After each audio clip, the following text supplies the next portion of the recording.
Ya, selamat, pagi menjelang siang ya, kita melanjutkan materi neraca massa yang selanjutnya ya, dengan sistem, eee, dengan menggunakan reaksi kimia di dalamnya. Nah, kalau kemarin kita masih berkutat di satu, eee, alat aja ya, yaitu reaktor, di mana di sana tempat terjadinya reaksinya, itu di sana juga mempelajari mengenai bagaimana penulisan penracaan massa komponen ya untuk, neraca massa dengan reaksi, begitu di mana untuk massa dari total yang masuk sama dengan massa total yang keluar sesuai dengan hukum kekekalan massa, tetapi untuk neraca dari komponennya yang masuk tidak sama dengan neraca komponen yang keluar ya, gitu. Karena adanya senyawa-senyawa yang terkonsumsi, yaitu reaktan dan juga yang terproduksi ya, yaitu produk, gitu. Nah, kemarin memang saya berikan banyak latihan ya untuk kalian gitu, untuk, pembiasaan saja ya, terus mungkin di dalam TRK juga seringnya dilakukan atau mungkin ketika kimia dasar begitu ya, tetapi itu untuk mengingat-ingat lagi begitu agar terbiasa. Nah, sekarang kita mulai masuk ya, tadi setelah hanya satu unit reaksi saja yaitu reaktor, nah sekarang mulai masuk nih kita gabungkan ya itu semua begitu ya, prosesnya selain reaktor ada juga alat-alat proses lainnya menjadi unit jamak, begitu. Dan untuk hal ini, kasus ini kita masih melihat reaksinya yang tunggal dulu ya, yang masih satu. Oke. Nah, untuk sistem unit yang jamak gitu ya, kemarin kan kita juga sempat belajar ya mengenai membuat kesepakatan ya, gitu. Kesepakatan terkait dengan, konversi ya, gitu. Konversi itu pada umumnya, ya secara umum itu adalah senyawa dari reaktan yang terkonsumsi dibagi dengan senyawa dari reaktan mula-mula ya, gitu.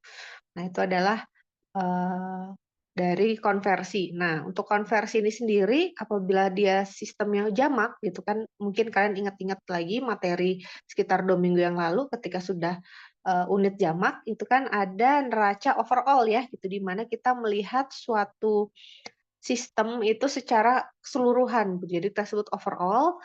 Nah, itu ada konversinya juga sama ya, secara, apa namanya, definisinya yaitu jumlah dari entar nih, oh kelihatan ya, jumlah dari, reaktan yang terkonsumsi begitu ya, dibagi dengan reaktan mula-mula, yaitu dalam hal ini adalah reaktan yang masuk dalam sistem dikurangi dengan yang keluar dari sistem dibagi dengan mula-mula, seperti itu, gitu. Nah, kalau untuk konversi overall apakah sama dengan konversi reaktor? Belum ya, belum tentu sama ya gitu, karena proreaktor khusus pada reaktornya saja, sementara apabila pada overall itu kita melihat seluruh sistem secara, overall ya, kita melihat secara besar. Oke, nanti akan saya berikan contohnya. Nah, tapi sebelum ke sana mungkin di sini kita, mengenal lagi ya gitu, mengingat-ingat lagi bahwa sistem itu ada purging ya gitu, di sini yang tentunya melibatkan, ingat nggak, splitter dan mixer ya gitu. Purging itu adalah sistem di mana kita mendaur ulang ya gitu, daur ulang gitu ya, lalu kemudian ada sebagian yang kita buang, begitu. Mungkin mudahnya kita melihat gambar ini saja ya. Ini ada gambar, udah terlihat gambarnya? Sistem pemroses dengan dan tanpa purgi, kelihatan? Lihat, Bu. Kelihatan ya? Oke. Tapi ternyata ini tulisannya kurang tajam warnanya, tapi ya okelah. Ini yang atas itu adalah sistem tanpa purging, yang di bawah adalah sistem dengan purging. Apa ini yang membedakan? Yang atas sama yang bawah ada satu unit, apa nih yang membedakannya? Splitternya, Bu. Ya betul, splitter ya, splitter yang berada di bagian atas yang ini ya, gitu, udah nggak kelihatan. Oke, yang ini begitu ya. Kenapa dia harus di-splitter? Harus ada yang dipisahkan. Coba ini kan sebenarnya ada suatu unit ya, ini ada pencampuran, lalu bisa jadi di sini ada reaksi, lalu di sini kita pisahkan gitu ya.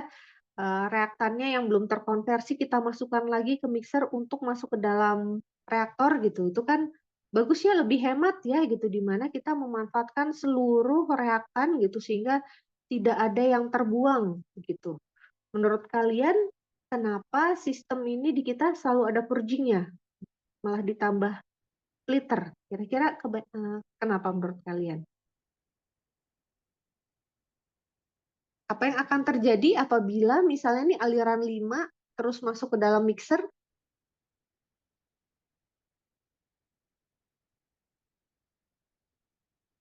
Ini kan hasil reaksi ya, ini sisa reaktannya kita masukin lagi ke dalam. Kan secara sistem hemat ya jadinya kita ya gitu. Jadi tidak ada yang terbuang nih hasil reaktannya gitu.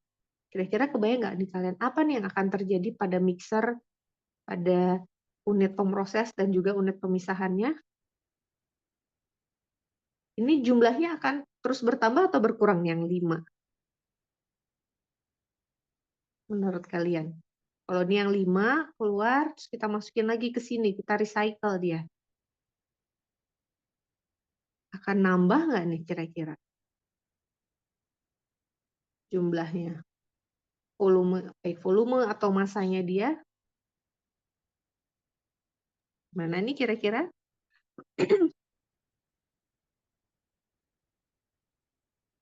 Bakal nambah. Oke, siapa ini tadi yang jawab? Surya ya? Iya.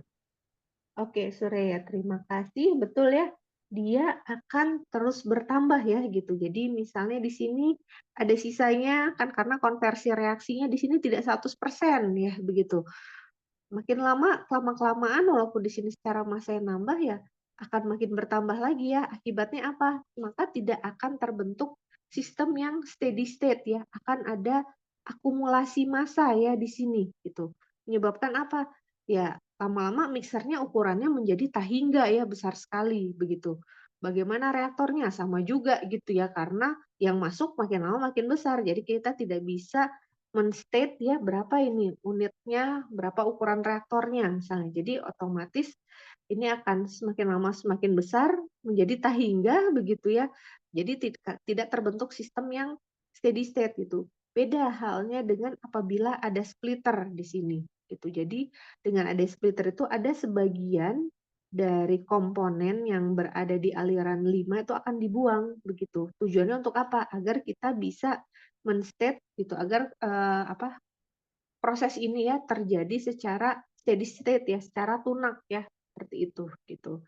Lalu juga di dalam suatu sistem bisa jadi kan kalau yang tadi saya katakan misalnya ada reaktannya masuk ya ke sini gitu ya, sisa reaktannya oke lah itu masih bisa. Nah, tapi belum tentu dalam suatu aliran itu dia murni, biasanya dia ada misalnya pengotornya, atau bisa jadi dia ada inertnya ya dalam hal ini ya gitu. Jadi apabila suatu aliran ini dia mengandung inert dan juga inertnya dimasukkan lagi ya, mau tidak mau ke dalam mixernya ini akan terbawa, ya bagaimana ya, dia unitnya akan makin lama semakin besar, seperti itu.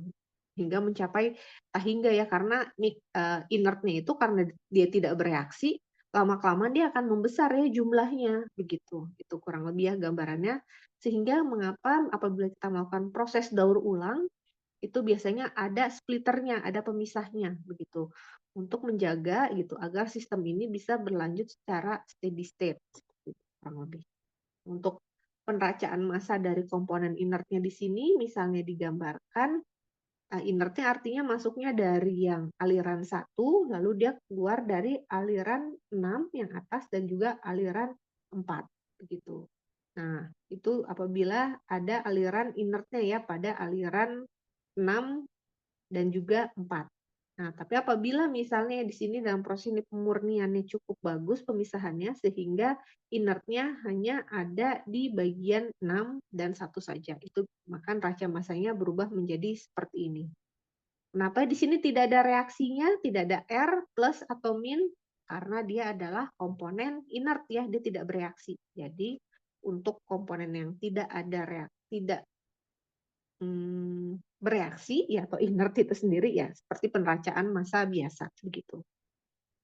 Ini tadi yang pertama mengenai konversi overall, lalu yang kedua mengenai pengenalan dari inertnya ini sendiri, begitu ya, pengenalan proses yang dengan purging.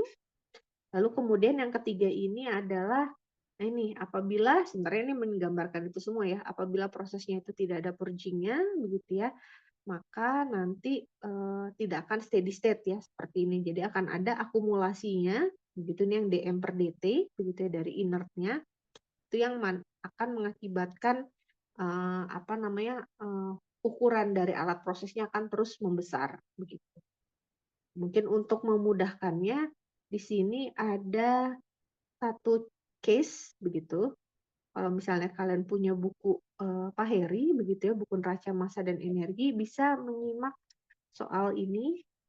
Mungkin ini saya sambil membagikan worksheet yang sudah saya buat. Ini kuliah kita ini.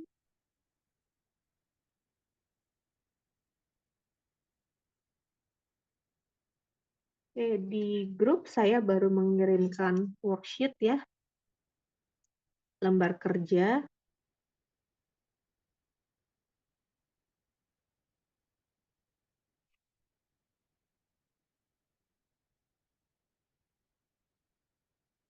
Oke, pas sudah diterima,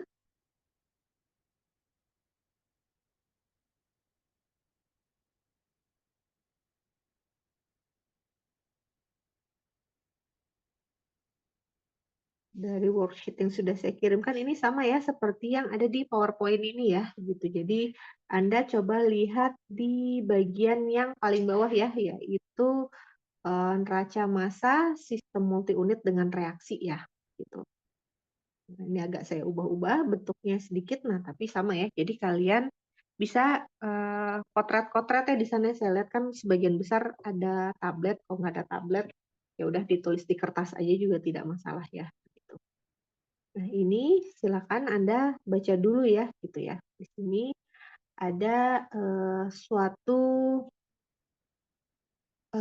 reaktor ya, alat proses begitu ya untuk di pabrik amonia ya ini. Nah, di sini untuk konversi dari amonia ini sendiri di dalam industri ya, itu biasanya dia memang tidak tidak sampai 100% ya, jarang sekali ya gitu. Karena untuk reaksinya sendiri, oh maaf, pencet. Jadi kan N2 direaksikan dengan hidrogen, karena dia reaksinya kesetimbangan, maaf saya hanya bisa menggambarkan seperti ini, maksudnya bolak-balik NH3. Oke, ininya 3, ini 2. Apakah sudah benar ini ininya, stokiometrinya?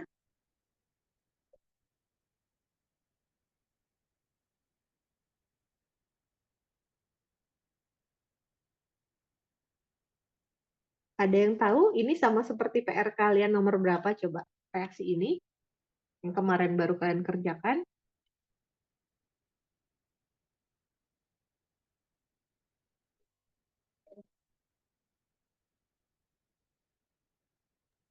Nomor 5. Mana Surya? Ya, PR nomor 5. Ya betul, 3.5 ya yang kemarin tanyakan Halho ya itu. Betul ya, ini ada kemarin itu di dalam soal itu kurang satu lagi ya gitu. Jadi setelah diminta berapa MR-nya, harusnya ada tambahan satu lagi tuh pertanyaannya, yaitu perkirakan reaksi apa yang terlibat ya, begitu. Sebenarnya reaksi amonia ya, pembuatan amonia.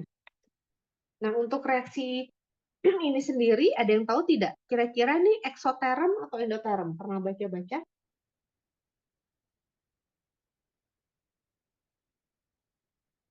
Untuk reaksi ini sendiri,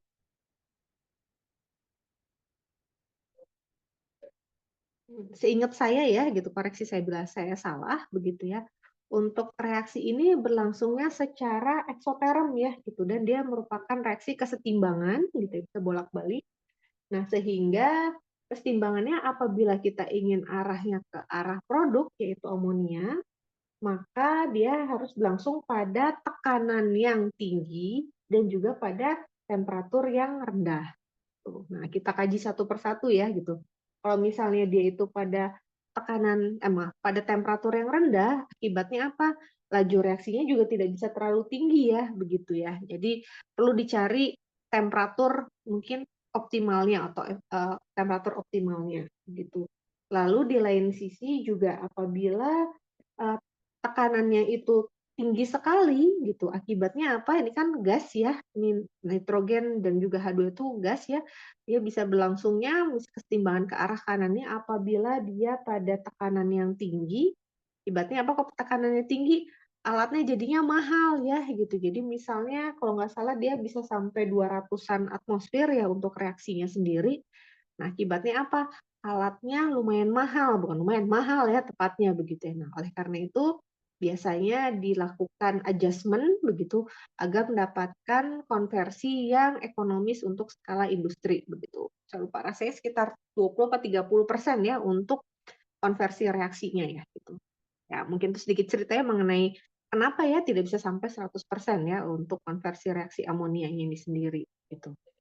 Nah, lalu kemudian karena tidak sampai 100% maka sisa dari reaktannya kan banyak ya gitu, sehingga sayang kalau dibuang ya, jadi didaur ulang begitu untuk luaran dari reaktornya. Nah, kemudian di sini diketahui bahwa umpan segar masuk yang terdiri dari 30% nitrogen dan sisanya adalah hidrogen. Dan apabila untuk reaksi, nah kita asumsikan saja langsung bahwa ini 30% mol ya. Gitu. Nah, lalu kemudian umpan yang segar tadi dicampur dengan aliran daur ulang dan sama-sama masuk ke reaktor sintesis amonia. Nah, lalu kemudian diketahui luaran dari reaktor itu komposisi dari produk atau amonianya 6%. Kemudian nanti aliran ini yang masih ada sisa reaktannya dimasukkan ke dalam kondensor, ya dikondensasi, sehingga nanti untuk amonianya dia akan menjadi fasanya cair, sementara nitrogen dan H2-nya masih gas ya, begitu sehingga bisa dikembalikan lagi itu menjadi aliran yang didaur ulang, gitu. Nah, tapi tadi ya sama seperti tadi, sebelum didaur ulang dia dibuang dulu sebagian supaya tidak akumulasi. Nah, lalu di sini diketahui bahwa konversi dari nitrogen overall-nya itu sebesar 20%, begitu. Nah, mungkin saya tanyakan lagi dulu, saya tanya ulang dulu, untuk konversinya kelewatan, apakah konversi nitrogen overall ini sama dengan konversi dari reaksi yang terjadi dalam reaktor? Ada yang bisa menjawab?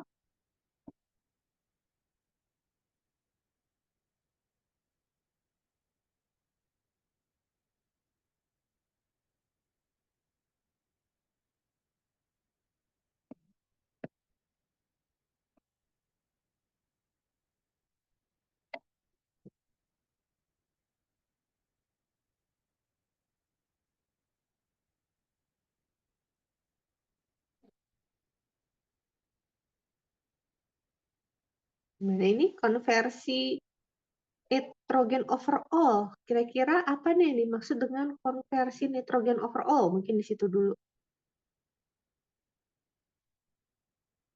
Mungkin kita mulai masuk ke yang bawah, yang sudah ada gambarnya. Gambar dari unit prosesnya.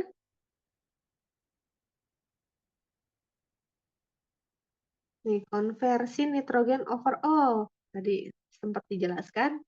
Ini milik siapa ini ya? Konversi nitrogen overall. Apakah sama dengan konversi yang terjadi di dalam reaktor ini? Beda, Bu. Ya, tadi maaf dengan siapa? Septia, Bu. Oke, dengan Septia. Oke, terima kasih Septia. Ya, berbeda ya gitu. Kalau yang overall itu di mana kita hanya melihat sistem, kita tutup ini semua aliran-alirannya. Nah, sebentar. Yang ini bagusnya kalau begitu ada di bawah. Ketika untuk yang overall artinya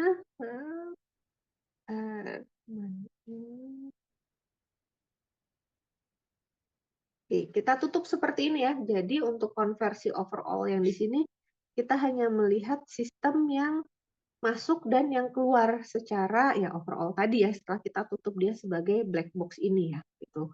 Dan nilainya berbeda ya dengan yang reaktor. Kalian bisa hitung sendiri ya di sana. Ya mungkin di sini untuk refreshing dari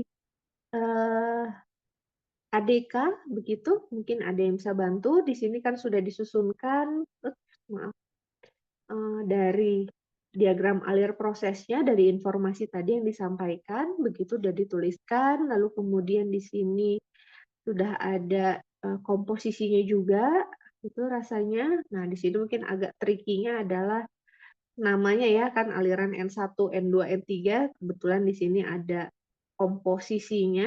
komponennya itu adalah nitrogennya itu N2. Gitu. Oke, mungkin di sini ada yang mau volunteer, siapa yang mengisi ADK dari mixernya? Mixer itu adalah satu ya, kita di sini membagi menjadi 4 unit proses, yaitu satu mixer yang mencampurkan aliran segar, umpan segar dengan aliran daur ulang. Lalu yang kedua adalah reaktornya. Yang ketiga adalah tadi unit pemisah atau kondensornya. Yang keempat itu adalah splitternya ya. Gitu. Mungkin untuk yang mixer satu, apakah ada yang mau volunteer atau mau saya tunjuk? Tadi Surya, Septia. Yang lain? Mungkin Naila?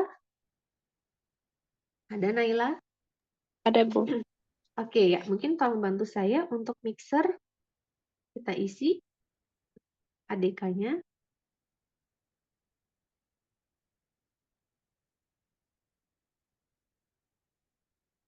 Mixer adalah yang nomor 1 ini. Variabel alirannya ada berapa?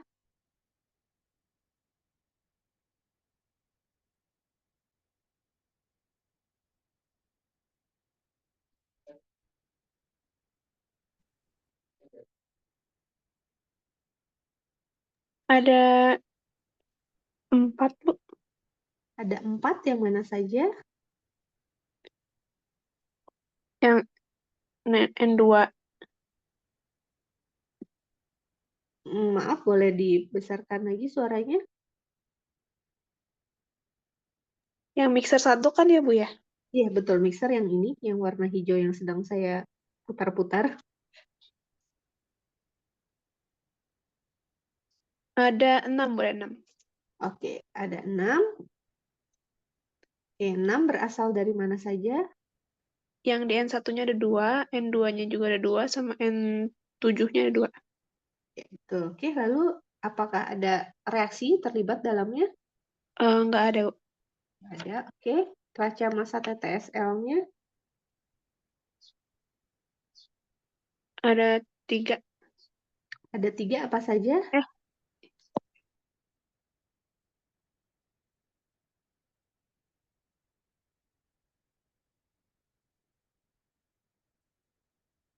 Ada 2, Bu. Oke, ada 2. Terima kasih. Yaitu milik siapa saja?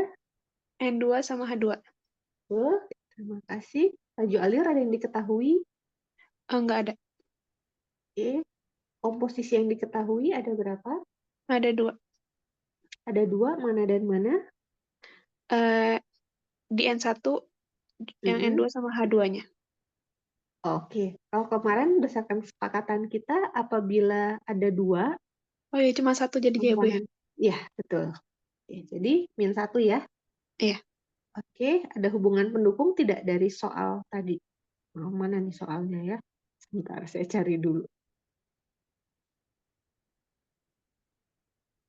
Apakah ada hubungan pendukung yang melibatkan mixer?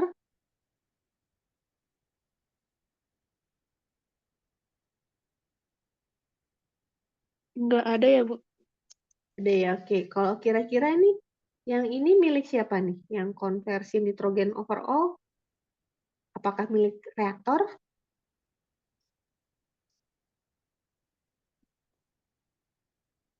Enggak ya, karena dia milik yang overall ya. Oke, saya bantu jawabin sekarang. Oke, untuk hubungan pendukung jadi 0, lalu dengan demikian ada basis nggak yang dimasukkan? 0 dulu aja. Dari kebebasannya berapa ya? 3.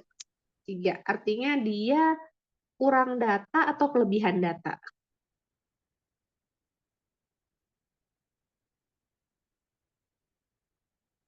Kalau plus 3.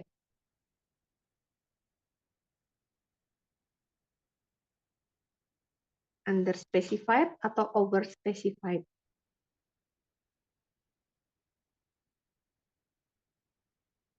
Kurang data, Bu. Betul ya, Kang. Oke, terima kasih Naila ya. Kalau untuk yang ini ingatnya saling kebalikan aja ya. Jadi kalau derajat kebebasannya plus, artinya dia kurang data, jadi maknanya kebalikan. Lalu sementara apabila dia nilainya minus, maka artinya derajat kebebasannya dia itu kelebihan data ya. Oke, terima kasih Naila. Boleh silakan Naila tunjuk temannya. Kalau bisa laki-laki.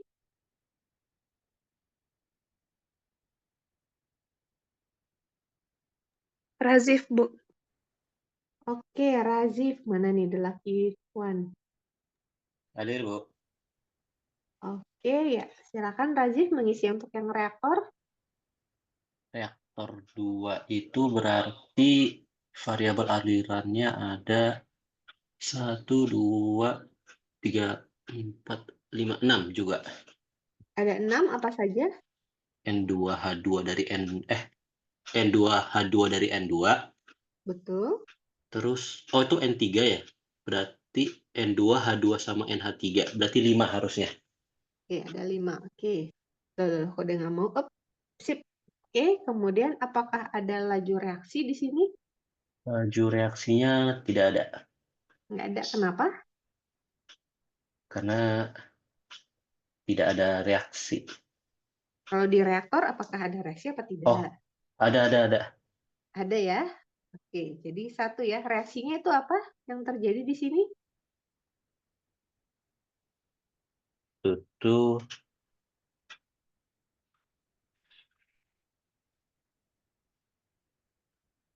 Tadi sempat reaksi saya tulis. amonia.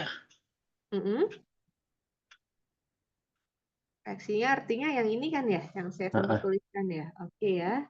Reaksi pembentukan, ada jawabannya di bawah. Amonia dari nitrogen dan juga hidrogen ya. Oke, ini di sini saya tambahkan. Oke, jadi ada 1. Oke. Lalu kemudian raca massa TTSL-nya berapa? Tadi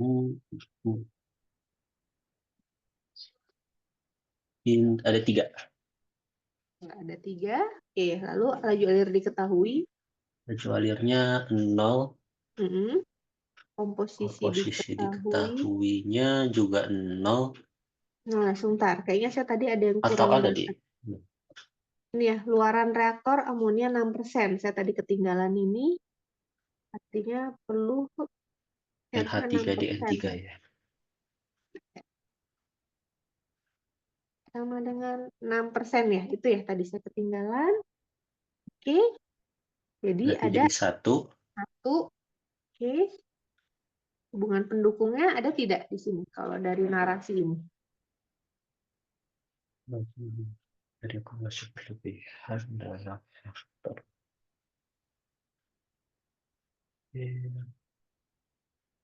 Yang konversi nitrogen ini.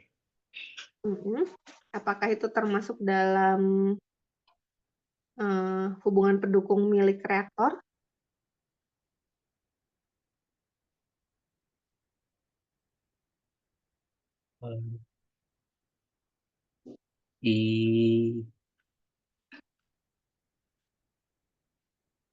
Gimana?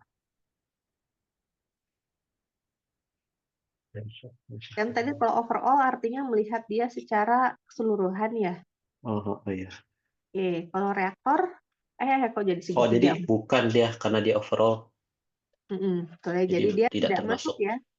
Dia kan yang, aduh, lagi-lagi nih gambarnya hilang lagi. Bentar. Jadi nggak masuk ya. Oke, jadi dia 0. Kemudian ada basis, belum dulu. Kita anggap Basisnya ya. juga enggak. Kemudian derajat kebebasannya jadinya berapa? Jadinya itu 632. 2. Plus apa min? Plus. Plus, oke. Kalau plus 2 artinya apa? Kurang data. Kurang data sebanyak 2 ya. Oke, terima kasih Razif. Silakan Razif menunjuk temannya.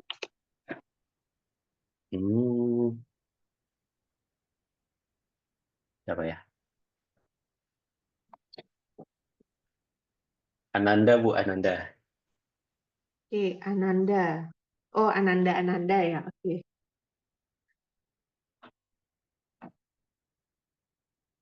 Oke, Ananda apakah sudah bisa menyalakan? Bisa, Bu. Oke, ya. Ini Ananda ya. Oke, silakan yang untuk yang kondensor. Buat yang variabelnya ada 7, 7, apa saja? yang N2, H2, NH3. Nggak di aliran Yang berapa di dulu? aliran 4 itu 1 doang ya? 1, 2. Ya, hanya 1 saja. Ada 6. 1, 2, 3, 4, 5, 6. Oke, ada 6. Apakah ada reaksinya di sini? Enggak ada. Betul. Neraca massa TTSL-nya.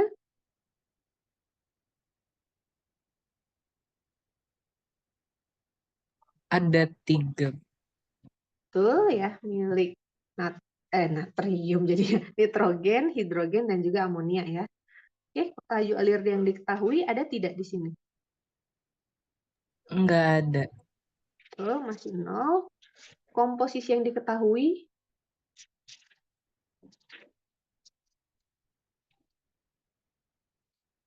Ada 1, Bu. milik siapa? NH3. Yang di aliran? Ketiga. Betul. Kalau yang di sini boleh nggak diakuin yang di aliran 4? Sebagai komposisi diketahui. Karena dia kan, kita udah tahu ya berapa komposisinya dia di aliran 4 amonia ini.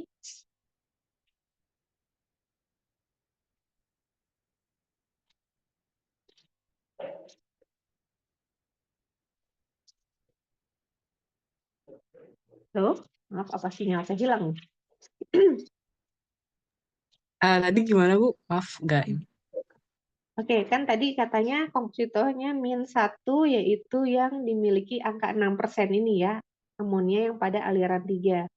Nah, kalau pada amonia di aliran 4, boleh nggak dituliskan sebagai komposisi yang diketahui? Boleh. Boleh. Kenapa boleh dan kenapa tidak boleh? Kenapa boleh?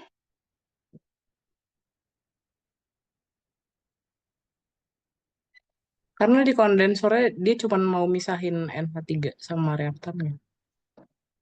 Oke, nah, betul sih untuk memisahkan sehingga diperoleh amonianya saja. Nah, tapi di dalam ADK boleh nggak kita tuliskan sehingga komponen diketahui adalah amonia pada aliran 3 dan juga amonia pada aliran 4.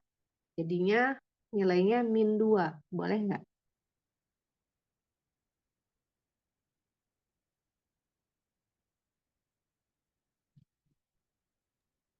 Oh, enggak, Bu. Ya, tidak boleh. Kenapa? Karena amonia yang di aliran keempatnya tuh pure amonia. Karena sudah diketahui pasti 100% ya dia ya. Oke ya, terima kasih ya. Itu sama halnya dengan yang lain ya. Jadi nanti mau dia di sini berupa murni amonia atau dalam kasus yang lain air dan lain-lain, nah tetap saja dia tidak, kalau dia murni tidak boleh kita tulis sebagai komposisi yang diketahui. Oke, kita lanjutkan lagi sedikit lagi. Untuk hubungan dukungnya ada berapa? Untuk kondensor, apakah ada nggak di narasi soalnya? Enggak ada, Bu. Tidak ada, oke. Untuk basisnya kita anggap belum ada dulu ya. Oke, dengan demikian berapa ini derajat kebebasannya? 2, Bu. Oke, masih buat terima kasih Ananda. Oke, Nanda silakan pilih yang pria. Temennya Ananda.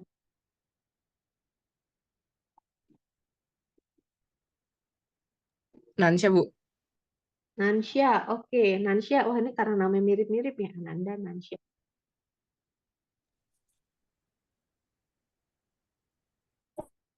Halo Nansya, suaranya bisa Ya, Bu. kedengeran? Oke, silakan isi yang splitter, unit yang terakhir. Buat splitter, Mhm. variabel aliran ada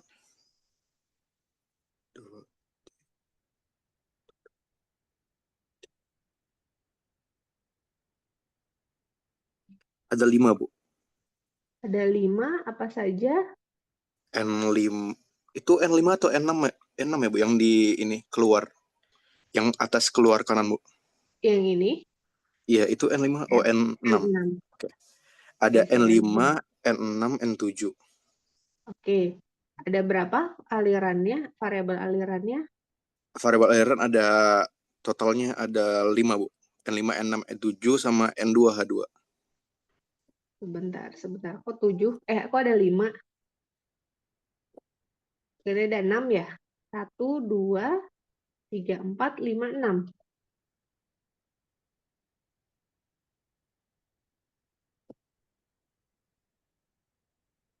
Ada nitrogen dan juga hidrogen masing-masing di aliran 5, 6, dan 7. Ya kan ya? Oh, iya, Bu, saya salah baca. Iya. Saya kira N7 itu nitrogen 7, Bu. Oke. Oke. Ada 6 variabel aliran.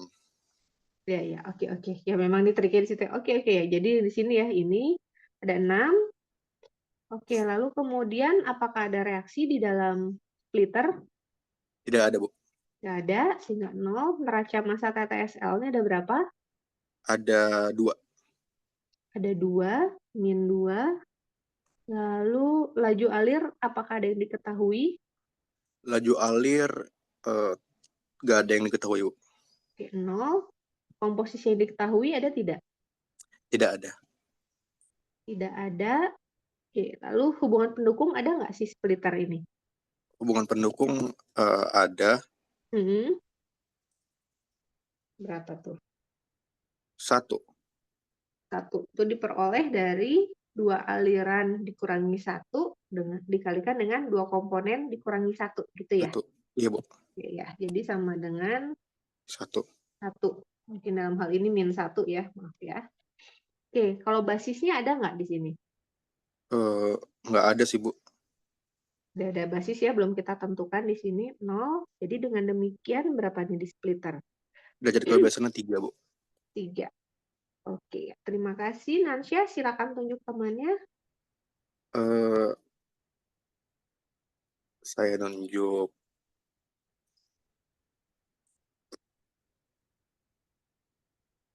Veronica, Bu. Oke, Veronica. Halo, Veronica. Halo, Bu. Oke, Anda beruntung mendapatkan yang overall. Ini untuk memudahkan ditutup ya sama saya ya. Oke, kita hanya melihat ini saja.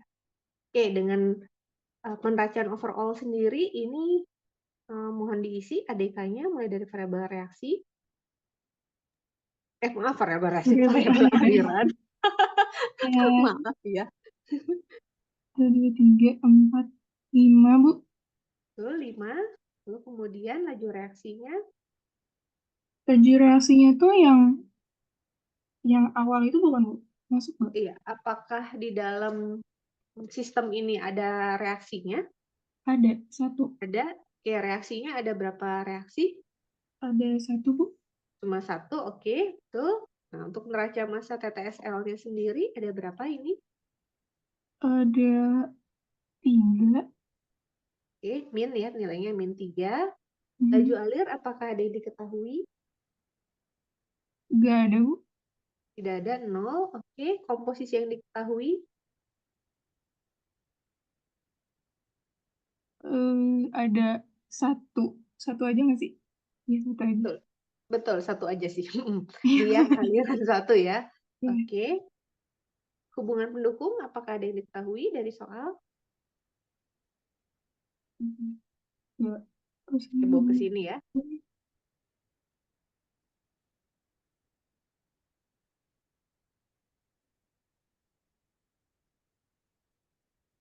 Ada yang overall sebesar 20% itu. Oke, ini nitrogen, konversi nitrogen overall sebesar 20%. Nah, itu artinya milik yang overall aja ya, di reaktor enggak. Jadi nilainya min 1. Oke. Di sini basis masih kita nolkan dulu. Maka dengan demikian berapa derajat kebebasannya dia? Min 1. Oke. Min 1 plus 1 ya?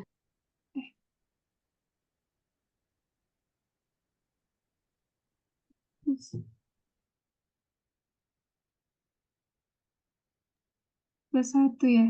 +1 ya, oke ya, Ya. karena di sini untuk variabel aliran dan laju reaksi, maaf saya beri warna merah, itu nilainya dia positif ya, yang lainnya negatif. Oke. Terima kasih, Veronica ya ini ya. Oke, mungkin yang terakhir, boleh nunjuk satu orang lagi, laki-laki kalau bisa. Fatan ya, Fatan. Siapa, maaf? Fatan, Bu. Fatan. Oke, Fatan ada, Fatan, Roger. Ada Bu. Oke, ya. Sip. Nah, ini yang paling menyenangkan nih. Ya, yang untuk yang proses. Untuk variabel alirannya ada berapa? Mungkin saya bantu zoom dulu.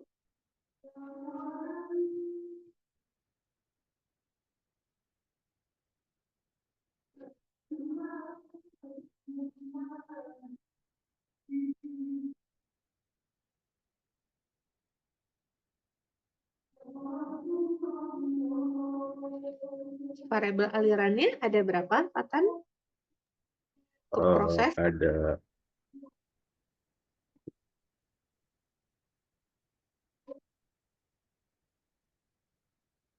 proses itu yang di ini ya Bu, yang selain input sama output. Proses itu artinya kita melihatnya secara keseluruhan. Cara prosesnya, jadi bukan overall yang tadi ditutup black box ya. Kalau yang overall kan ditutup, maaf, Oh, seperti ini. semuanya itu. Tapi kalau yang proses tuh kita lihat semuanya.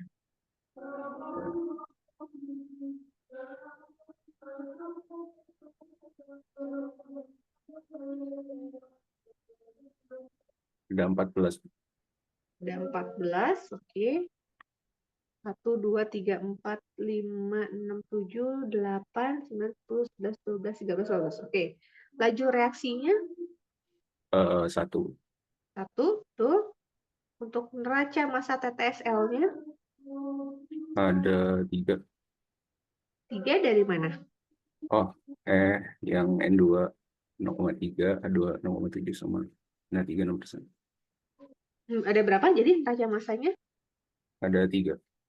Ada 3, langsung saya ralat ya, bukan ya. Kalau untuk neraca massa TTSL, perlu diingat lagi ya. Jadi itu merupakan penjumlahan dari neraca massa, unitnya ya.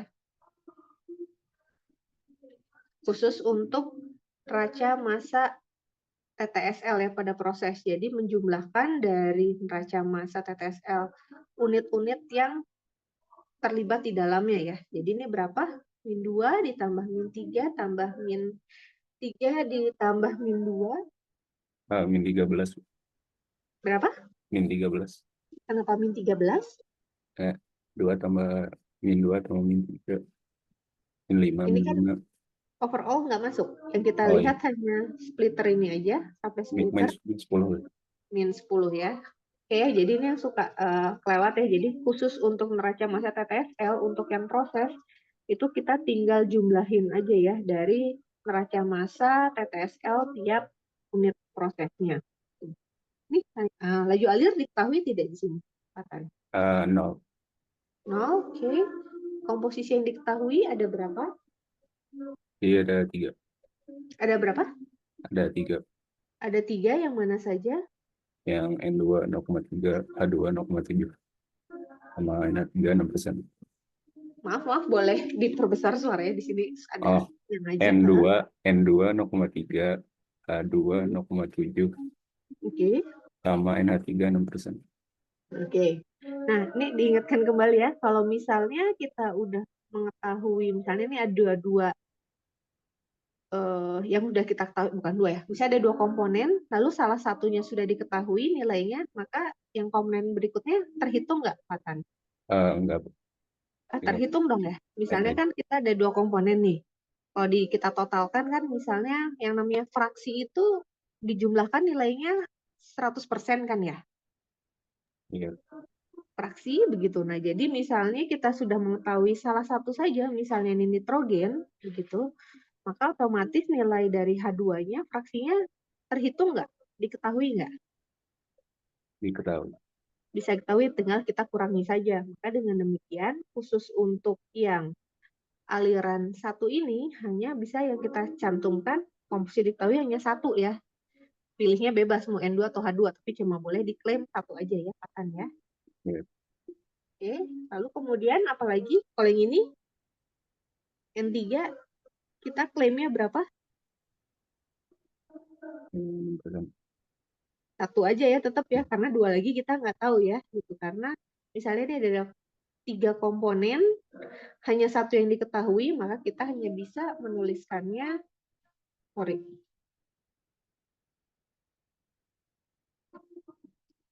hanya komin satu, sorry, hanya bisa mengklaimnya satu aja ya, karena misalnya yang diketahuinya itu cuma baru satu, ya tetap aja kita hapusnya satu. Tapi kalau misalnya di sini ada 3, kita ketahuinya ada 2, maka otomatis yang ketiga akan terhitung ya, karena fraksi ya. Kalau misalnya fraksi dari N2 ditambah fraksi hidrogen ditambah fraksi dari amonia itu nilainya 100%. Oke, mungkin dilanjutkan lagi untuk dari prosesnya ini sendiri, hubungan pendukungnya ada nggak?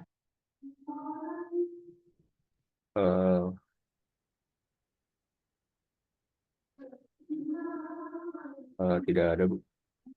Nggak ada? Oke, mungkin saya bantu untuk dari proses ini sendiri, hubungan pendukungnya apa? Hubungan pendukungnya yang pertama adalah dari splitter ya, dari splitter restriction, yaitu ini ya persamaannya ya, yaitu min 2 dikurang 1 dikali 2 dikurang 1. Oke, ada yang ingat nggak ini dapat dari mana? Fatan masih ingat tidak kenapa yang di splitter bisa saya tuliskan di hubungan pendukung dari splitter?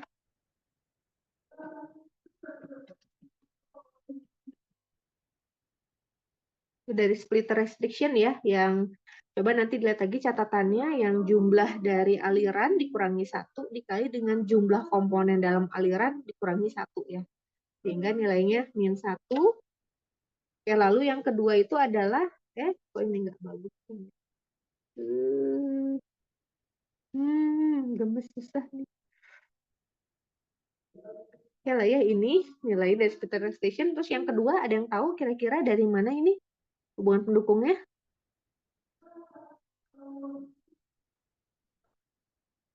Dari si konversi overall. Itu boleh kita klaim dia sebagai hubungan pendukung ya untuk penyelesaian secara proses ini ya gitu. Jadi di sini dengan totalnya adalah hubungan pendukung yang kita ketahui adalah min 2. Fatan mungkin tolong bantu saya, tolong jumlahkan ya untuk ADK dari proses ini jadinya berapa?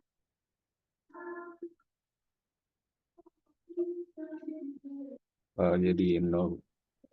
0 dari 0 gitu ya? 14 tambah 1, 15. Oh, 5 dikurang 2, 3. 3 kurang 1, 2. 2, Bu. 2.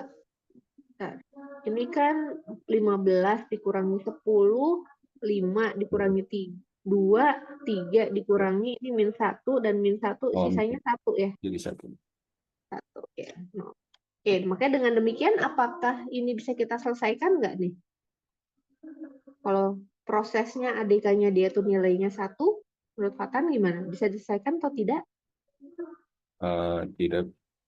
Nggak bisa, artinya kita butuh kurang data atau kelebihan data. Kalau nilainya +1, Kurang data.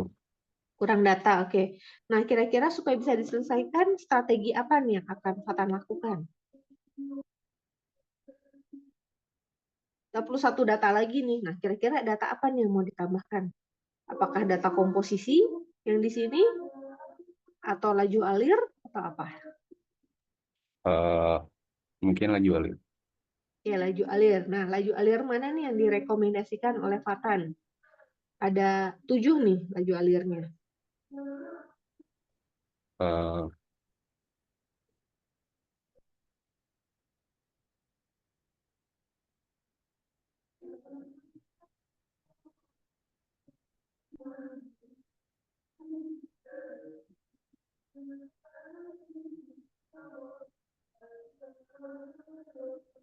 Yang mana, Fatan? Yang N3, Bu, sekali. Yang mana N3 yang Ya, ini? yang dari reaktor ke kondenser. Oh, dari aktor kondenser. Oke ya, terima kasih Mas. Itu dari patannya. Oke. Nah, mungkin kalau misalnya saya berikan masukan yang kalau dari aliran 3, ini kan dia ada 3 komponen dengan yang satu baru diketahui ya. Jadi agak sulit ya kita ngitungnya. Bisa selesai sih nanti, tapi agak rumit gitu karena di sini N2, maaf, fraksi nitrogen dan juga fraksi hidrogennya di aliran 3 kan belum diketahui ya gitu. Jadi amannya kita memilih aliran yang kita ketahui adalah yang komponennya tuh sudah lengkap fraksinya.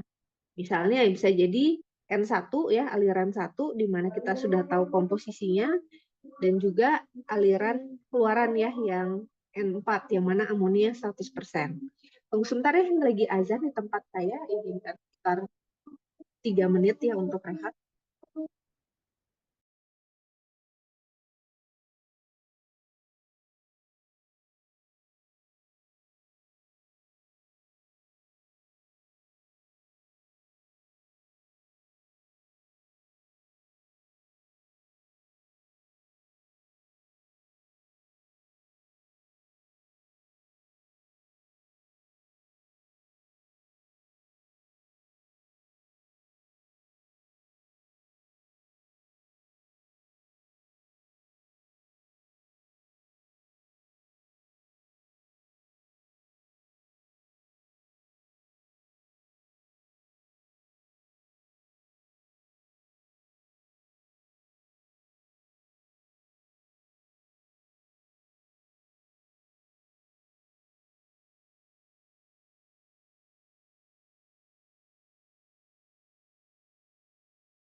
Ya, oke, di tempat saya sudah azannya. Oke, sudah apa terdengar suara saya?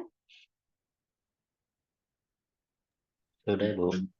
Udah ya, oke, oke ya. Nah ini ya tadi terkait yang ini, tadi kita pemilihan nih, apa nih basis yang bisa kita masukkan? Tadi teman Anda mengusulkan laju alir yang N2, N3 saja, laju alir luaran dari reaktor. Nah, kita ini dalam pemilihan basis ini, yang carilah suatu aliran yang datanya cukup lengkap atau agak lengkap lah ya gitu. Kalau misalnya memang nggak ada yang lengkap ya. Tapi di sini kebetulan ada 2 aliran yang cukup lengkap ya datanya ya, yaitu aliran dari umpannya maupun aliran dari produk amonianya begitu. Jadi Anda bisa memilih salah satu di antara keduanya ini begitu. Dan kalau saya memilihnya tentunya ya mungkin Anda juga bisa lihat ya di buku yang amonia gitu. Kenapa? Karena yang amonia atau aliran 4 ini sendiri hanya mengandung amonia 100% ya. Jadi lebih mudah gitu ya dalam perhitungannya begitu. Dan dengan demikian apabila kita tahu berapa amonia yang berada di aliran 4, kita juga tahu ya berapa laju alir dia di aliran 3 itu kurang lebih. Tapi mungkin mudahnya adalah saya mau makin panjang lebar, ketika menentukan basis, tentukan basis yang memiliki data yang paling komplit, paling lengkap begitu. Jadi bisa jadi N1 atau N4 ya, aliran 1 atau aliran 4. Nah, dalam hal ini saya mengambilnya aliran 4 misalnya. Kita jadi sini tambahkan basisnya itu adalah aliran 4 sehingga nilainya menjadi min 1. Dengan demikian maka ini bisa kita coret nilainya menjadi 0 ya.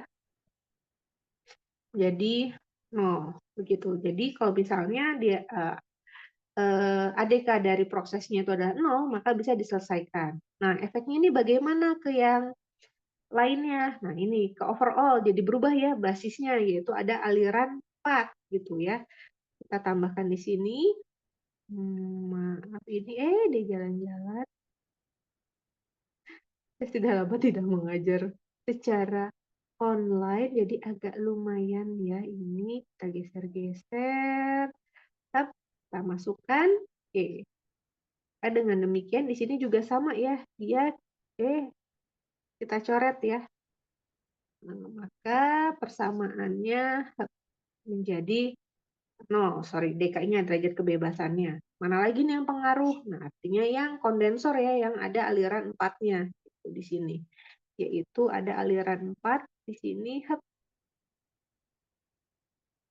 Tuh, maaf nih ya kalau nggak rapi, tapi ya kalian catat sendiri dengan catatan kalian yang rapi.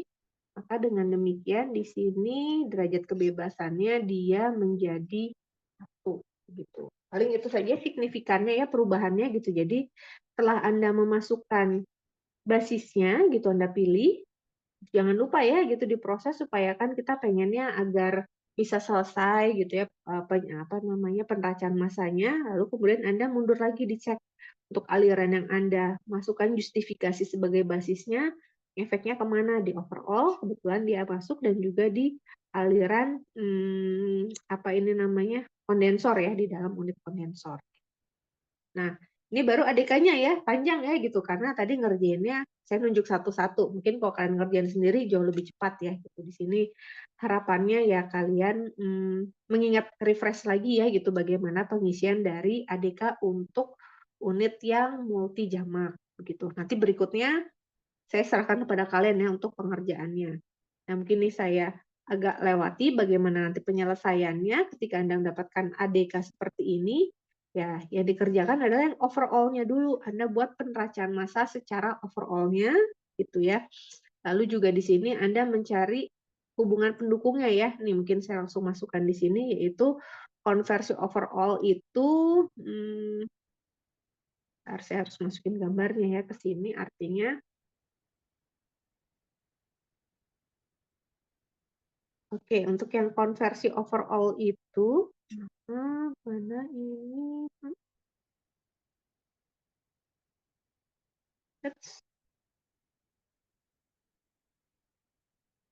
Kita tutup lagi.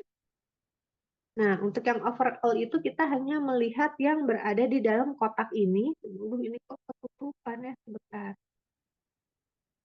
Oke, kita turunkan ke sini ya. Oke, ini ya. Itu nah, jadi Untuk yang konversi overall dari nitrogen, artinya kita melihat berapa banyak nitrogen yang bereaksi di dalam satu unit besar ini, dalam unit overall ini, begitu. Jadi kita hanya melihat berapa yang bereaksi dengan cara mengurangi saja yang masuk dari nitrogen, yaitu di aliran 1 dikurangi dengan nitrogen yang keluar pada aliran 4 nggak ada, artinya di aliran 6, gitu. Dan itu adalah yang bereaksinya dia ya, R yang di sini, begitu. Itu sama dengan nilainya 0,2 begitu. Kalau misalnya dimasukkan ya. Nah, lalu nanti Anda masukkan saja itu semua dapatlah gitu. Mungkin nanti Anda lihat step by step ya untuk pengerjaannya sendiri di dalam bukunya Pak Heri ada ya. Tugas dari saya Anda tapi tidak dikumpulkan, telusuri sendiri ya di sana ya. Gitu. Oke, mungkin itu ke sana. Terus yang agak penting juga ingin saya sampaikan adalah nah, kemarin teman Anda sempat bertanya ya mengenai bagaimana ini untuk reaksi yang jamak ya, begitu ya. Apabila reaksinya itu lebih dari 1, begitu ya, maka nanti ya untuk nilai R besarnya atau juga R kecil laju reaksinya itu ada 2 ya, gitu. Karena reaksinya ada 2. Mungkin nanti Anda silakan baca aja di sini. Nah, mungkin enaknya langsung ke latihan berapa ya ini. Oh, nanti dulu mungkin kita ke bagian yang penting untuk dijelaskan itu mengenai ini dulu ya, perolehan dan selektivitas ya gitu. Kalau untuk definisi dulu kan sempat saya ceritakan ya, untuk konversi itu sama ya di mana-mana. Jadi itu adalah jumlah dari reaktan yang terkonsumsi dibagi dengan jumlah reaktan awal. Itu biasanya suatu konsensus ya. Jadi yang bereaksi dibagi dengan yang mula-mula begitu. Nah, sementara untuk definisi dari perolehan atau selektivitas itu bisa bermacam-macam, beda-beda tergantung dari pendekatan yang kita gunakan begitu ya. Jadi di sini untuk yield di sini atau perolehan, nah ada beberapa definisi ya ini untuk RP maksudnya itu adalah produk dari P yang terbentuk dibagi dengan produk dari P yang maksimal apabila seluruh reaktannya itu bereaksi membentuk P-nya. Nah, untuk yang reaksinya misalnya ada 2 gitu ya, bisa jadi kan kalau suatu reaksi ada reaksi utama, ada reaksi samping ya, begitu. Untuk pendefinisian yang pertama untuk perolehan itu adalah fraksi dari jumlah produk yang diinginkan dibandingkan dengan jumlah produk yang dihasilkan jika tidak ada reaksi samping gitu. Nah, untuk definisi yang kedua, nah ini mirip, tapi bedanya adalah jika reaksi samping tidak terjadi dan reaktan pembatasnya itu habis bereaksi. Jadi definisinya beda dikit lah kayak gitu. Nah, kemudian untuk selektivitas, nah yang umum itu lagi-lagi ya, itu adalah membandingkan antara produk P yang terbentuk dibandingkan dengan produk sampingnya. Dan nilainya dia itu tidak dalam persen ya, kadang-kadang dia dalam bentuk bilangan 2, 3, sekian seperti itu. Jadi dia bukan 0, gitu ya biasanya untuk selektivitas. Karena kan untuk selektivitas kita arahannya inginnya lebih banyak terbentuk ke produk utamanya ya, yaitu P dalam hal ini. Gitu. Dan ketika mungkin kalian belajar TRK gitu ya, di sini ada ukuran dari kinerja reaktor lainnya. Kalau konversi definisinya sama, nah ini perolehan bisa jadi beda-beda, silakan Anda baca. Misalnya yang perolehan di sini banyak P yang dihasilkan dibandingkan dengan jumlah P maksimum yang dapat dihasilkan. Nah, untuk definisi yang P yang ini mirip ya dengan definisi perolehan yang kita bahas pada slide sebelumnya. Nah, kemudian sementara perolehan yang lain lagi di sini adalah kita membandingkan antara reaktan A yang bentuk D begitu. Itu perolehannya itu adalah mol A yang membentuk D dibagi dengan mol mula-mula begitu. Jadi ini reaktan yang terkonsumsi menjadi D dibandingkan dengan mol mula-mula si A-nya gitu. Ini kapan digunakan ya lagi-lagi tergantung konteks dari pertanyaan yang diberikan ya begitu. Nah, ini juga selektivitas nih, beda-beda nih definisi lainnya. Ini saya berikan ya beberapa contoh lainnya begitu karena nanti kalian belajar TRK apa gitu-gitu suka agak beda-beda lagi-lagi tergantung dari nih ya konteks pertanyaannya, konteks dari masalah yang dilihat ya gitu. Misalnya di sini ada selektivitas Y itu banyaknya senyawa I yang dikonsumsi pada reaksi 1, misalnya reaksinya jamak ya, dibandingkan dengan banyaknya senyawa I yang dikonsumsi ya dalam seluruh reaksinya tersebut. Bisa jadi seperti itu. Jadi dibandingkannya dari yang terkonsumsi pada reaksi 1 dibandingkan dengan total dari senyawa tersebut yang terkonsumsi dari seluruh reaksi yang terlibat. Begitu. Ada juga yang ini selektivitasnya itu menunjukkan membandingkan antara mirip yang di atas ya, mol A yang membentuk D begitu ya, dibagi dengan mol A yang bereaksi membentuk misalnya D, E, F, G misalnya seperti itu. Itu selektivitas lainnya begitu. Nah, kapan kita menggunakan yang mana? Nanti biasanya di dalam soalnya, di dalam informasinya diberitahukan ya seperti itu. Jadi Anda nggak usah bingung di sini kalau di dalam penracaan massa yang akan saya gunakan hanya definisi yang pada slide nomor 54 ini begitu. Tetapi di sini saya juga tetap mengenalkan Anda ya terhadap ukuran definisi dari perolehan dan juga selektivitas yang lainnya begitu. Karena bisa jadi konteks kalimatnya tuh beda-beda begitu. Mungkin ini juga ketika pertama kali dengar bingung ya kok banyak banget ya si definisinya ya memang seperti itu. Nah, tapi lagi-lagi kita lihat si konteks dari soalnya tersebut begitu. Biasanya cukup jelas ya dituliskan ya konteksnya seperti apa. Nah, untuk melatih itu semua, waktu saya tinggal sedikit ini, coba Anda menurut saya kerjakan secara mandiri ya, untuk contoh 411 ya, di dalam buku Pak Heri itu ada, coba Anda kerjakan sendiri ya, secara mandiri, begitu untuk pengerjaannya, itu ada, nah di situ nanti Anda benar-benar mendalami gitu ya, membedakan antara definisi nih, konversi, perolehan, dan juga di sini ada yang keduanya lagi ya, nih, perolehan etilen jika reaksi samping tidak terjadi. Gitu. Dan di sini selektivitas juga cukup jelas, selektivitas etilen terhadap metana gitu. Jadi ini Anda lakukan mandiri saja, begitu tidak dikumpulkan. Bisa jadi minggu depan kita bahas, tapi ya kalian kalau ada pertanyaan nanti ya terkait yang ini kita dikumpulkan pada minggu depan ya, begitu untuk yang ini. Nah, maaf nih terus terakhir jadi saya agak buru-buru yang ke bawah. Gimana ya tadi saya tulis? Saya tuh punya bukan tugas ya, tugas gitu ya. Studi kasus untuk kalian ya. Saya tulis di mana ya? Maaf ya, saya cari dulu. Oh, ini dia. Oke, ini mungkin saya ingin kalian selama masa liburan gitu membuat ini ya gitu. Jadi ini ada tugas kelompok. Mungkin satu kelompok maksimal 3 orang ya gitu ya. Di sini saya minta Anda merancang penracaan massa sederhana ya gitu ya untuk pabrik biodiesel gitu. Nah, pertama Anda perlu literaturnya dulu ya. Anda cari tahu dulu ya bagaimana proses pembuatan biodiesel ya. Dan di sini sudah kita batasi bahwa bahan bakunya itu adalah RBDPO ya. Jadi Anda tidak perlu proses pemurnian apa gitu. Jadi dia sudah minyak yang setelah dia di refine, bleach, dan deodorize ya. Jadi dia sudah bersih dari pengotornya gitu.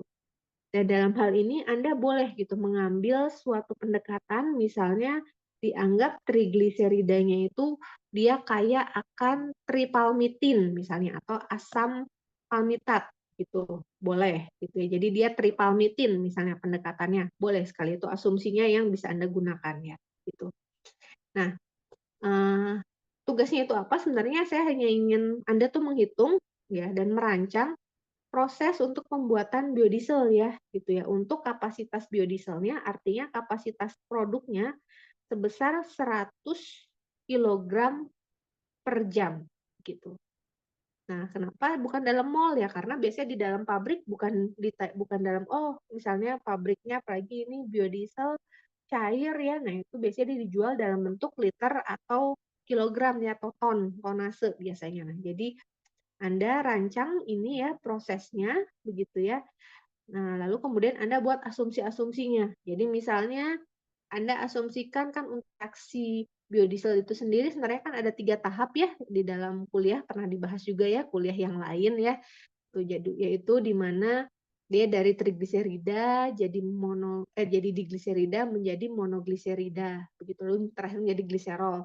Nah, itu Anda sederhanakan ya reaksinya menjadi satu tahap aja secara overall-nya, begitu. Nah, itu untuk memudahkan Anda ya, gitu. Lalu kemudian reaksi sampingnya apa saja? Misalnya Anda bilang tidak ada, silahkan, nggak apa-apa. Jadi Anda melakukan pendekatan sesederhana mungkin ya dalam prosesnya ini sendiri, begitu. Dan mungkin secara umum akan saya jelaskan dulu ya mengenai prosesnya sendiri. Kalau untuk pembuatan biodiesel, biasanya dia itu terdiri dari ada 4 unit besar, yaitu ada transesterifikasi, di mana dia itu umpannya itu ada minyaknya, minyak nabati, lalu ada metanol, dan juga ada katalis ya, gitu.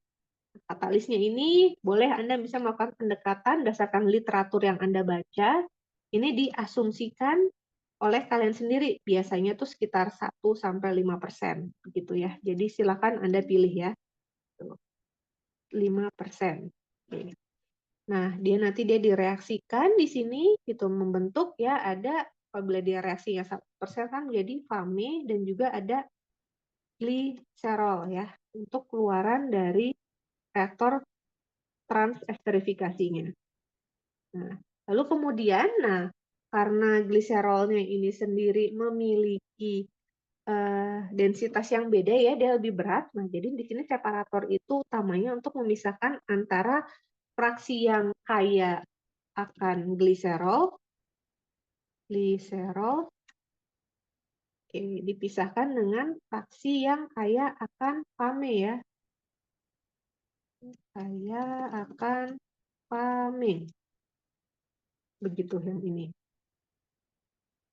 Nah, Anda di sini lakukan justifikasi ya, Anda baca-baca ya dari pas baca itu, yang di gliserol itu di fasa yang kaya akan gliserol itu dia ada apa saja?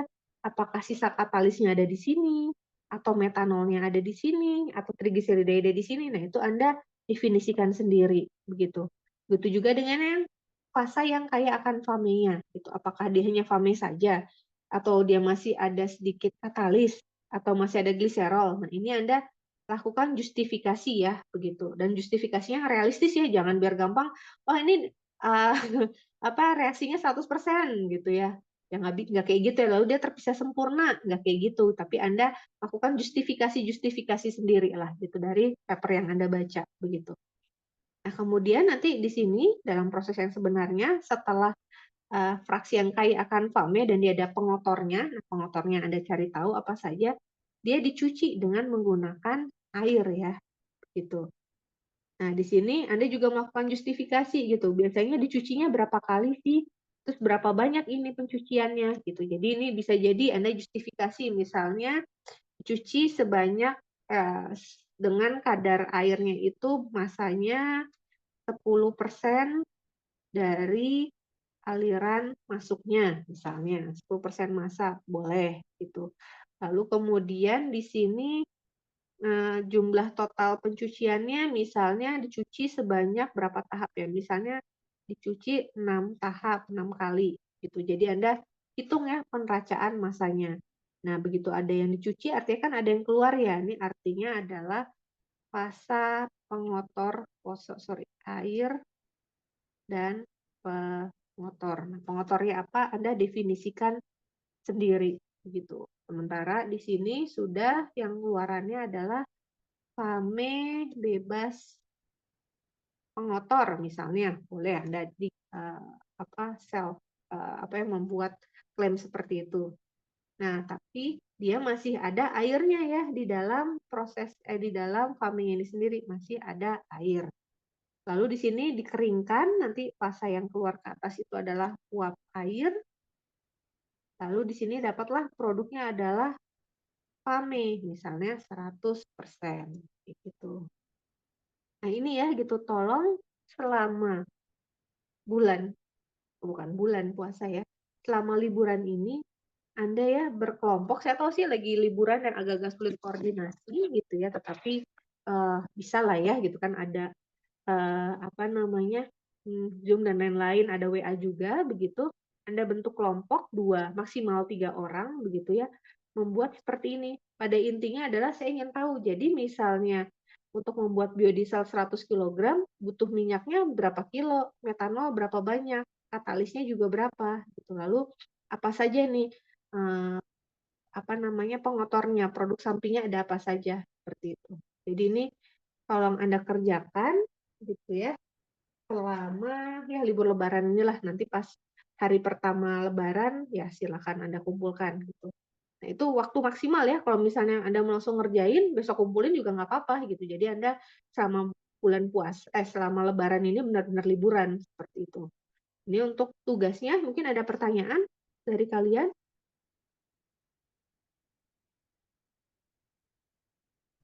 Berarti ngumpulnya Senin dong, Bu. Dari pertama. Senin, heeh. Masuknya tuh hari Senin apa hari Selasa ya? Antara Minggu atau Senin sih, Bu. Buat lebaran pertama. Oh gitu, oke ya. Yaudah Senin deh, biar cepet. Kalian nggak ada ujian kan ya? Ujiannya Medflu kan masih minggu depannya lagi ya? Iya. Selesai ya, oke. Aman ya, jadi ini perancangan awal ya, nanti kalian ketika rancangan pabrik juga melakukan hal gini gitu ya. Jadi dan kemarin saya lihat gitu ya, udah beberapa angkatan ketika awal di sini suka agak-agak lupa lagi nih gitu ya. Gitu. Jadi menurut saya kita perkenalkan dari awal lah gitu. Jadi agar kalian paham gitu kenapa sih harus belajar neraca massa begitu. Karena ini ilmu yang sangat terpakai ya sampai Anda bekerja begitu. Ada pertanyaan lagi nggak nih? Timnya pilih sendiri aja ya.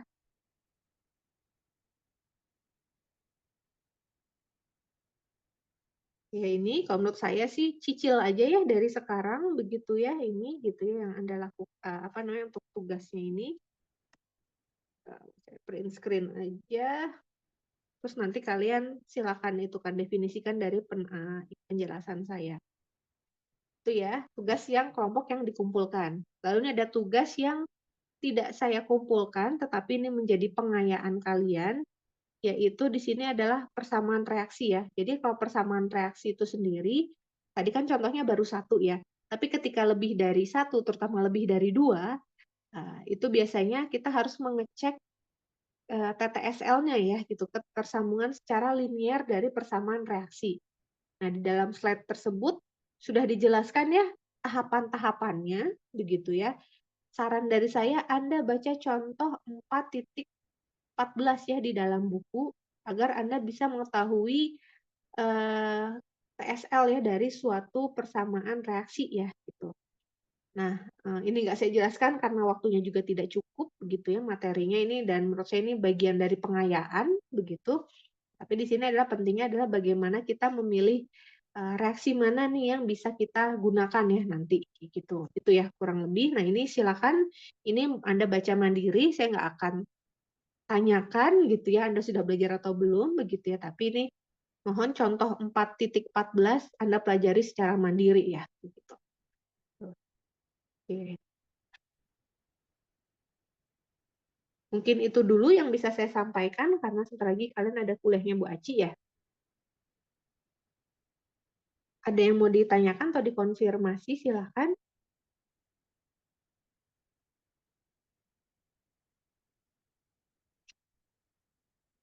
Terus untuk worksheet yang saya berikan, silakan ya itu Anda kerjakan mandiri saja kalau Anda ingin mengerjakan silakan gitu. Enggak juga ya tidak apa-apa.